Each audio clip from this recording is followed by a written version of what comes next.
किसान भाइयों नमस्कार। कृषि समाचारों में आपका स्वागत है। किसान भाइयों आइए पहले नजर डालते हैं आज के मुख्य कृषि समाचारों पर। प्रदेश में गन्ने की उत्पादकता बढ़ाने पर जोर। समग्र लोहिया ग्राम में लगेंगे 3,900 नलकूप। कृषि वानिकी को बढ़ावा देने की सिफारिश। चाय की प्याली में उफान की आशंका। प्रदेश में कम वर्षा से कृषि उपज 14% घटने की संभावना। और अब समाचार विस्तार से। चीनी उद्योग को बचाए रखने और किसानों का भी हित सुरक्षित रखने के उद्देश्य से दीर्घकालिक नीति बनाए जाने की जरूरत है।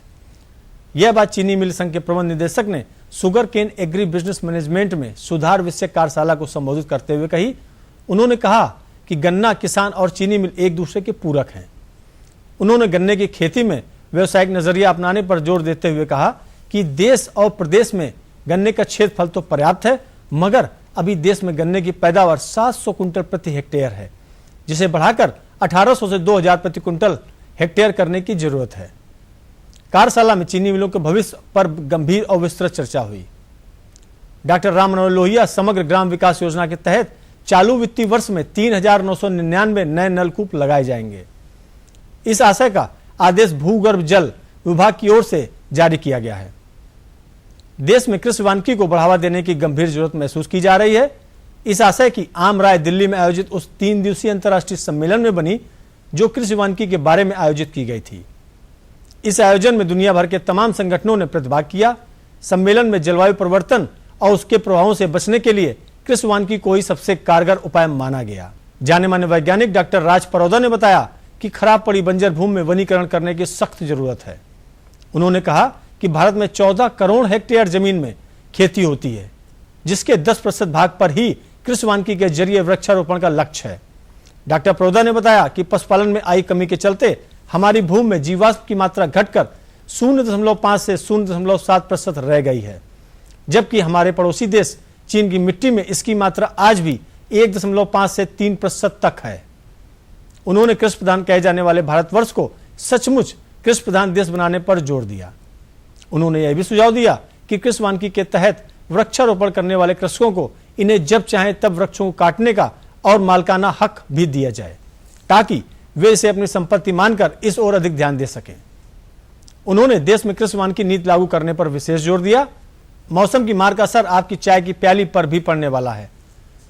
पश्चिम भारत टी डीलर एसोसिएशन और भारत चाय बोर्ड की हालिया रिपोर्ट के अनुसार मौसम की मार से चाय का उत्पादन 5% तक घट गया है, जिससे चाय की पत्ती की कीमतों में 20 से 30 रुपए प्रति किलो तक की वृद्धि संभव है। हर खेत तक पानी पहुंचाने के लिए शुरू की गई प्रधानमंत्री कृषि सिंचाई योजना के कार्यान्वयन की दिशा में एक और कदम उठाते हुए नीरांचल कार्यक्रम को केंद्रीय मंत्रिपरिषद ने अपनी मंजूरी दे दी है। विश्व बैंक की मदद से संचालित इस कार्यक्रम को देश के 9 राज्यों में लागू किया जाएगा। 2,124 करोड़ रुपए की इस योजना के तहत छोटी नदियों और बरसाती नालों पर चेक डैम बनाने की योजना है। इस परियोजना में 50% धन की व्यवस्था विश्व बैंक की ओर से होगी, जबकि शेष 50% धन का इंतजाम केंद्र व राज्य सरकार मिलकर करेंगे। इसमें केंद्र सरकार का हिस्सा 989 करोड़ रुपए और राज्य सरकार का हिस्सा 182 करोड़ रुपए होगा। योजना के संचालन से भूजल स्तर को ऊपर लाने में मदद मिलेगी। केंद्र सरकार ने बजट में प्रधानमंत्री कृषि सिंचाई योजना के संचालन के लिए 50,740 करोड़ रुपए का प्रावधान रखा है। मौसम की प्रतिकूल परिस्थितियों में कृषि विभाग के क्षेत्रीय अधिकारियों के अनुमान के आधार पर खरीफ खाद्यान्न, दलहनी एवं तिलहनी फसलों के उत्पादन में औसत रूप से 14% गिरावट की संभावना है। इस बीच 1 अक्टूबर से प्रदेश से मानसून की वापसी हो चुकी है, मगर वर्षा की संभावना बहुत कम है। बादल तो छाए रहेंगे, मगर हल्की और छिटपुट वर्षा कहीं कहीं ही होगी। इसी प्रकार माह सितंबर में भी 178.3 मिलीमीटर के सापेक्ष मात्र 23.5 मिलीमीटर वर्षा प्राप्त हुई है, जो सामान्य से 86.8% कम है। और आइए अब एक नजर डालते हैं कृषि उत्पादों के मंडी भाव पर।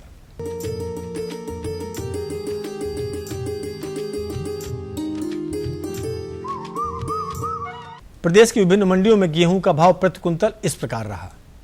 उन्नाव 1,570 रुपए प्रति कुंतल, मेरठ 1,665 रुपए, फैजाबाद 1,490 रुपए, बरेली 1,580 रुपए प्रति कुंतल। प्रदेश की विभिन्न मंडियों में चावल का भाव प्रति कुंतल इस प्रकार रहा। उन्नाव 2,170 रुपए प्रति कुंतल, मेरठ 3,150 रुपए, फैजाबाद 2,275 रुपए, बरेली 2,275 रुपए प्रति कुंतल। प्रदेश की विभिन्न मंडियों में दलहनी फसल चना का भाव प्रति कुंतल इस प्रकार रहा। उन्नाव 4,875 रुपए प्रति कुंतल, मेरठ 3,580 रुपए प्रति कुंतल, फैजाबाद 5,600 रुपए, बरेली 5,500 रुपए प्रति कुंतल।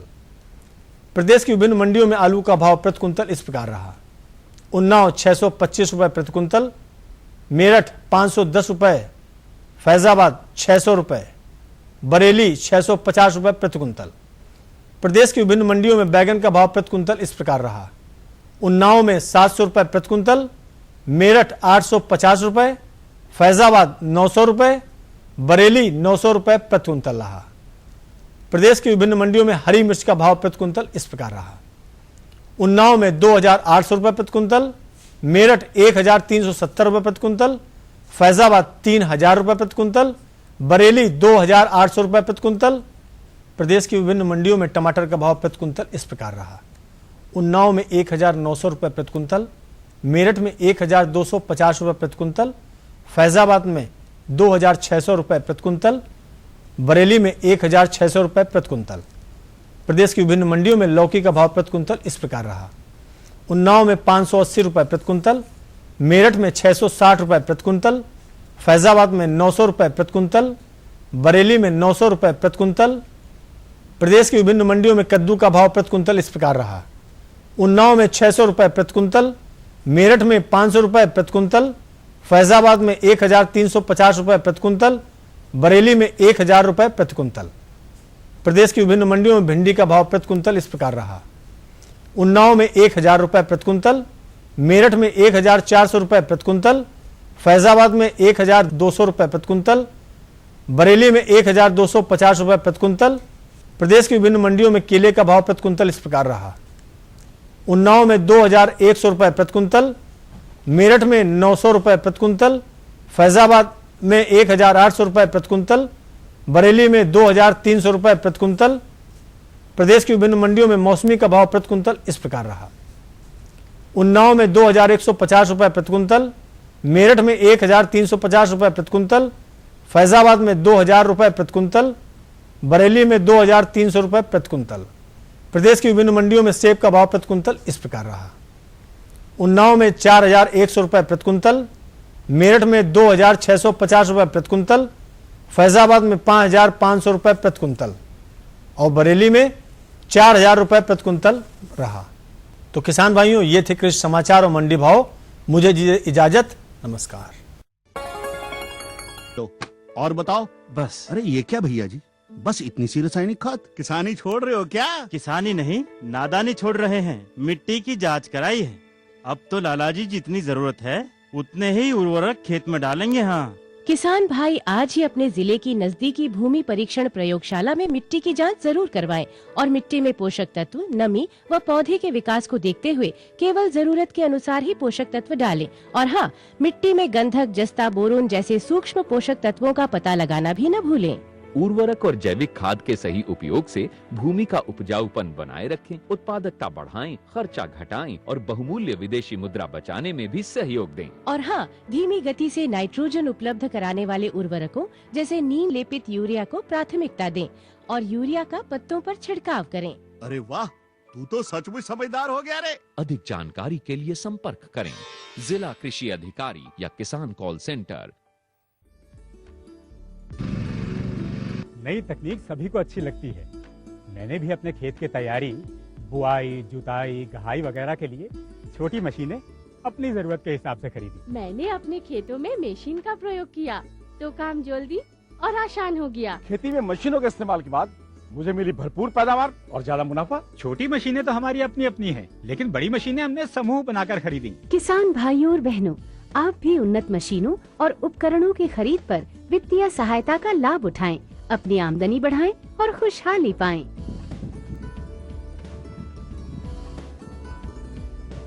हो गया।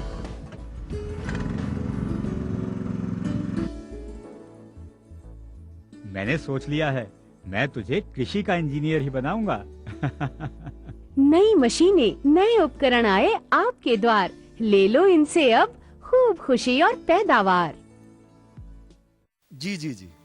किससे बात कर रहे थे इतना हंस हंस कर? किसान कॉल सेंटर में विशेषज्ञ से खेती के बारे में सलाह ले रहा था। सुबह भी रात को भी? किसान कॉल सेंटर सुबह 6 बजे से रात को 10 बजे तक खुलता है। रविवार को भी? साल के 365 दिन खुलता है। पर तुम ये सब क्यों पूछ रही हो? मैं तो कुछ और ही समझी थी। कृषि संबंधी समस्याओं का अपनी भाषा में तुरंत समाधान पाने के लिए पूरे भारत में किसी भी फोन से राष्ट्रीय हेल्पलाइन नंबर 1800-180-1551 पर संपर्क करें।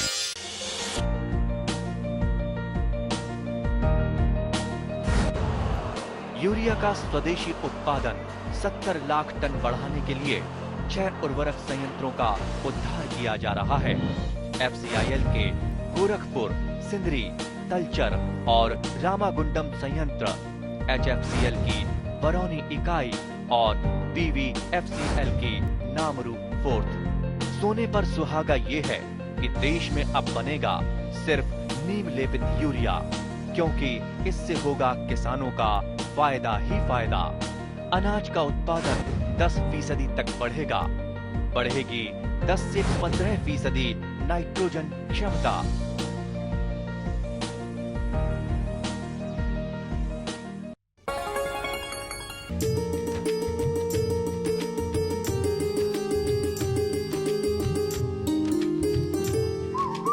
किसान भाइयों नमस्कार।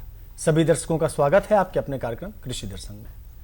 दर्शकों, हम भिन्न भिन्न विषयों की बात करते हैं और हमारे विषय से, हमारी इस चर्चा से आपको काफी कुछ समझ में आता है और आप अपनी खेती को अच्छा कर लेते हैं। हम बात कभी करते हैं आयुर्वेदिक में अच्छे उत्पादन की, कभी सब्जियों की उत्पादन की, कभी पशुपालन की। आज हम बात करेंगे मत्स्य पालन की।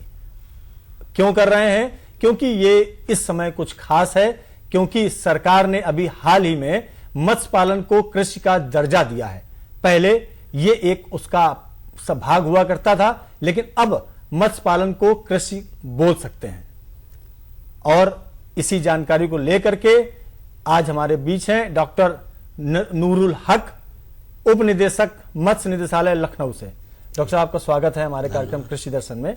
डॉक्टर, जैसा कि हमारा आज का विषय है मत्स्य पालन आय का साधन, इस विषय को जो है एक वैज्ञानिक दृष्टिकोण इस पर क्या है, आप इस पर क्या कहना चाहेंगे? जैसा कि आप जानते हैं कि हमारा देश कृषि प्रधान देश है और साथ ही साथ आप ये भी जानते हैं कि धरती पर 70% के आसपास पानी है जी। तो पानी ये बेकार नहीं है, पानी की बहुत महत्वता है। और इसमें आज का जो सब्जेक्ट है मछली पालन की बात करें और चीजें हम छोड़ दें तो बहुत बड़ी संपदा है। बिल्कुल बिल्कुल। लेकिन मछली में ही देखिए, मैरीन मछली अलग है, स्टराइन अलग है, फ्रेश वाटर की अलग मछलियां हैं जी।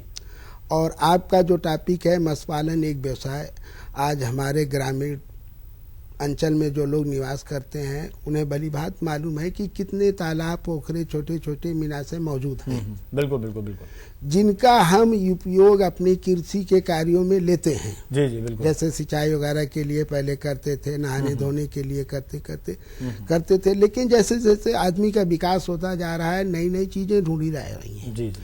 आज जरूरत है मानवता को, सभ्यता को जो है अच्छा भोजन उपलब्ध कराने की सबसे बड़ी आवश्यकता है। मतलब ये एक आपके शब्दों के द्वारा कहीं ना कहीं ये व्यतीत हो रहा है कि भोजन के रूप में एक अच्छा लाभ ले सकते हैं, आर्थिक दृष्टिकोण को अपना अच्छा कर सकते हैं जी। क्या यही एक वैज्ञानिक दृष्टिकोण है कि इसके अलावा भी कुछ और वैज्ञानिक दृष्टिकोण हो सकता है मत्स्य पालन को लेकर? इसके अलावा भी वैज्ञानिक दृष्टिकोण है कि मछली एक बहुत अच्छा पौष्टिक आहार है जिसकी हमारी आज जनसंख्या को बहुत जरूरत है, क्योंकि हमारे बच्चों को प्रोटीन भोजन बहुत आवश्यक है। आज हमारे ग्रामों में देखिए, हमारे जो अंडर 5 ईयर बच्चे हैं वो कुपोषण के शिकार हैं। जी जी जी। अगर उनको मछली का भोजन कराया जाए तो उनके प्रोटीन की क्वांटिटी को मेंटेन किया जा सकता है। जी जी। ये एक वैज्ञानिक पहलू है। इसके साथ साथ मत्स्य पालन से तमाम आय हो सकती है, जिससे हम गरीबी दूर कर सकते हैं, गांव का विकास कर सकते हैं, आदमी अपने बच्चों का भरण पोषण कर सकता है। मतलब कहीं ना कहीं गांव का विकास भी है और आर्थिक दृष्टिकोण से भी अच्छा है और बच्चों का भरण पोषण भी है और प्रोटीन की जरूरत भी है। क्योंकि कहीं ना कहीं ये सब चीजें निकल के सामने आई आपकी बातचीत में। तो आपने गांव की बात की, गांव के विकास की बात की, तो हम आपसे ये जानना चाहेंगे कि अगर गांव के आदमी, हमारे किसान भाई मत्स्य पालन करना चाहते हैं तो वो क्या क्या चीजों को ध्यान रखे, किन किन बिंदुओं को ध्यान में रख के मत्स्य पालन की शुरुआत कर सकते हैं? देखिए, ग्रामीण अंचल में जो तालाब हैं जी, वो ज्यादातर तालाब ग्राम पंचायत की संपदा है। बहुत कम तालाब हैं जो लोगों के निजी हैं। जी जी। कोई किसान भाई या कोई भी जी इस व्यवसाय को करना चाहता है तो उसकी सबसे बड़ी जरूरत यह है कि उसके पास तालाब होना चाहिए जी, क्योंकि ये जल कृषि है, बगैर जल के इसकी खेती नहीं हो सकती। अच्छा डॉक्टर साहब, मैं थोड़ा रोकना चाहूंगा। आपने कहा तालाब होना चाहिए जी। मैंने खुद ऐसा देखा हुआ है कई बार कि खेत है उसको जो है खुदवा करके लोग तालाब करवा लेते हैं और व्यवसाय ये शुरू कर देते हैं मत्स्य पालन का।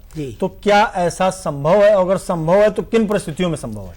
ये संभव है। हम किसान भाइयों को ये सलाह देते हैं कि जो आपकी लो लाइंग एरिया है, जिसमें साल के 4-5 महीना पानी भरा रहता है, आप मुश्किल से धान की एक फसल ले पाते हैं, दूसरी फसल नहीं ले पाते हैं, तो आपको उससे कई गुना आमदनी वाला हम मछली पालन का व्यवसाय बताते हैं। जी जी। कि अगर आप उसको 1.5-2 फुट और गहरा कर लें तो चूंकि ऑलरेडी वो 2-2.5 फुट गहरा होता है तो 4-5 फुट गहराई हो जाएगी, साल भर पानी रुकेगा और आप उसमें धान के बजाय मछली पालन करेंगे तो उससे कई गुना लाभ आपको मिलेगा। किसान भाइयों, मैं आपको ये बताना चाहूंगा कि जैसा कि डॉक्टर साहब बता रहे हैं, हो सकता है उन पहलुओं को आप बहुत गंभीरता से ना समझ पा रहे हो। मैं आपको ये बताना चाहता हूं कि देखिए, जो झाबर का इलाका होता है जहां पानी भरा रहता है साल भर, जब सूखा पड़ता है तो वहां थोड़ा सा पानी भरा रहता है, पूरा पानी बहुत ज्यादा नहीं होता, लेकिन वो जमीन पूरी सूखी भी नहीं होती। अगर उस जमीन में थोड़ी सी आप खुदाई और कर लें तो आपके आजीविका का एक साधन बढ़ सकता है, आप वहां मछली पालन कर सकते हैं। और कैसे करना है ये तो डॉक्टर साहब आपको बता ही रहे हैं। चलिए वापस चलते हैं डॉक्टर साहब की बातचीत पर। देखिए, इसके लिए गवर्नमेंट ने स्कीमें चला रखी हैं। अगर कोई आदमी अपना नया तालाब खुदवाना चाहता है तो उसको बैंक से लोन दिलवाया जा सकता है। 3 लाख रुपया पर हेक्टेयर है और उस पे 20% जो है गवर्नमेंट सब्सिडी देती है। वो हर वर्ग के लिए है, अमीर गरीब किसी के लिए, उसमें कोई बैरियर नहीं है जी, कोई भेदभाव नहीं है। हाँ, बिल्कुल। लेकिन वो अपनी जमीन पे अगर खुदवाता है।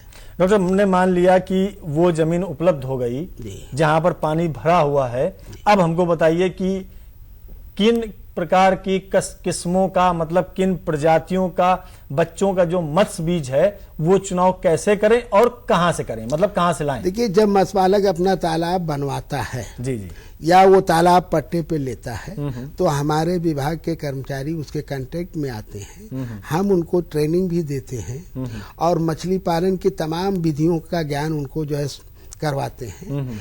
और हमारे यहाँ जो है 3 प्रजातियां मुख्य हैं जो पाली जाती हैं जी, जिसको रोहू, नैन, कतला कहते हैं। और भी तमाम प्रजातियां, लेकिन आप कहेंगे हम रोहू, नैन, कतला को ही क्यों पालने के लिए प्रीफर करते हैं? बिल्कुल, क्योंकि इनकी भोजन ग्रहण करने की जो प्रवृत्ति है वो अलग अलग लेयर पे है जी। जैसे नैन है वो नीचे तली में रहती है, सबसे नीचे वाले भाग में। कतला है वो सबसे ऊपर रहता है और रोहू कालम फीडर है, बीच में रहता है। तो इस तरह से पूरे तालाब के पानी में जो खाद्य पदार्थ होता है ये पूरा का पूरा सदुपयोग हो जाता है जी। जैसे कोई खाना हमने ऊपर से दिया तो ऊपर से वो नीचे तक जाते जाते कंज्यूम हो जाता है जी। दूसरी 3 प्रजातियां और हैं जो विदेशी प्रजातियां हैं, कामन कार्प है, सिल्वर कार्प है, ग्रास कार्प है, वो भी पाली जा सकती है। लेकिन उनको सिल्वर कार्प है तो वो भी कालम फीडर है, वो हमारे रोहू से बहुत ज्यादा कम्पीट नहीं करती है। ग्रास कार्प है वो घास खाती है, उसके लिए हमको अलग से घास डेली देनी पड़ेगी। कामन कार्प है वो जो है मड फीडर है, नीचे तली में जो है मिट्टी में मुंह मार के जो अपना खाना इकट्ठा कर, मतलब कहीं ना कहीं जो 3 तरीके की जो मछली है, जो एक सबसे ऊपर रहती है, एक बीच में रहती है और एक तलहटी में सबसे नीचे रहती है। तो तीनों मछली जो है बीज हमने डाल दिए हमारे किसान भाइयों ने, और बीज उसके बाद वो जो वहां पनपने लगे उनको भोजन देने लगा, भोजन दिए जाने लगा। भोजन की अगर बात करें तो जो भोजन दिया जाएगा वो कैसा होना चाहिए? देखिए, ऐसा है कि हमने आपको 3 इंडियन वैरायटी बताई और 3 विदेशी बताई। बिल्कुल। जिसको नाम से ही आपने समझ लिया कि ग्रास कार्प है तो घास खाएगी। बिल्कुल।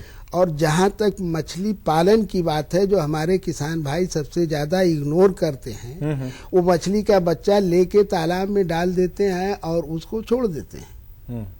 तालाब के पानी में सूरज की किरणें पड़ती हैं तो उसमें माइक्रो सूक्ष्म जीवाणु पैदा होते हैं, जिसको हम टेक्निकल भाषा में प्लैंकटन कहते हैं। मतलब कहीं ना कहीं छोटे जीवाणु पैदा होते हैं, वो नेचर ने उनके लिए बना रखा है। बिल्कुल। वो पैदा होते हैं और उसको मेंटेन करने के लिए हम तालाब का खादीकरण करते हैं। जिस तरह से आप अपने खेतों की तैयारी करते हैं फसल बोने से पहले, उसी तरह हम तालाब की तैयारी मछली का बच्चा डालने से पहले करवाते हैं। क्या तैयारी, वो तैयारी क्या है? उस तैयारी में जो है, पहले आप तालाब को अगर मुमकिन हो तो सुखा दीजिए, उसकी जुताई कर दीजिए, उस पर चूना डालिए, गोबर की खाद डालिए, फिर जो है यूरिया डालिए, फिर पानी भरिए और 15 दिन के बाद जब उसमें सूक्ष्म जीवाणु पैदा हो जाए, उसके बाद आप मछली का बच्चा डालिए। जब उसमें वो, क्योंकि जब छोटे बच्चे आपका बाहर का खाना एक्सेप्ट नहीं करेंगे, वो फिल्टर फीडिंग करेंगे सूक्ष्म जीवाणु की।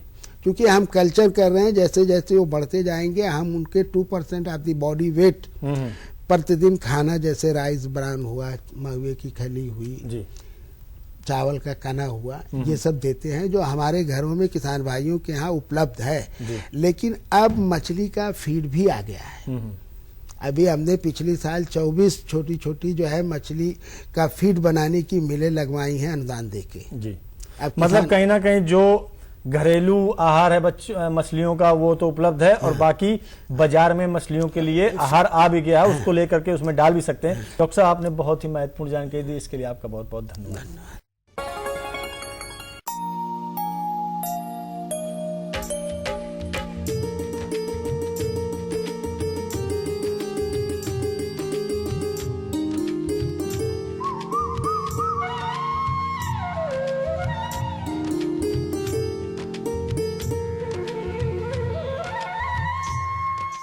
खेती की जानकारी के बाद प्रस्तुत है मौसम समाचार।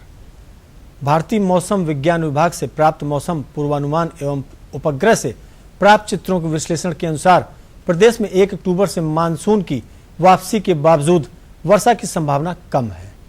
पश्चिमी उत्तर प्रदेश में खिली धूप निकली रहेगी, जबकि मध्य उत्तर प्रदेश और पूर्वांचल में बादलों और सूर्य के बीच लुका छिपी तो होगी, मगर वर्षा के आसार क्षीण होंगे। मौसम विज्ञान केंद्र लखनऊ से प्राप्त जानकारी के अनुसार लखनऊ और आसपास के क्षेत्रों में 13 से 16 अक्टूबर के मध्य औसतन न्यूनतम तापमान 23 से 24 डिग्री सेल्सियस रहने तथा अधिकतम तापमान 32 से 33 डिग्री सेल्सियस रहने की संभावना है। 6 से 10 किलोमीटर प्रति घंटे की रफ्तार से हवा चलेगी तथा इस दौरान 47 से 56% तक आर्द्रता रहेगी। बदली रोज होगी, मगर वर्षा के आसार क्षीण होंगे। जबकि गोरखपुर मौसम विज्ञान केंद्र से प्राप्त सूचना के अनुसार गोरखपुर और आसपास के क्षेत्रों में 13 से 16 अक्टूबर के मध्य औसतन न्यूनतम तापमान 22 तथा अधिकतम तापमान 32 डिग्री सेल्सियस रहने की संभावना है। 6 से 8 किलोमीटर प्रति घंटे की रफ्तार से हवा चलेगी तथा इस दौरान 51 से 55% तक आर्द्रता रहेगी। इस दौरान बादल तो रोज छाए रहेंगे, मगर वर्षा की उम्मीद नहीं है। जबकि मेरठ मौसम केंद्र से प्राप्त सूचना के अनुसार मेरठ व आसपास के क्षेत्रों में इस दौरान औसतन न्यूनतम तापमान 21 से 22 डिग्री तथा अधिकतम तापमान 32 से 33 डिग्री सेल्सियस रहने की संभावना है।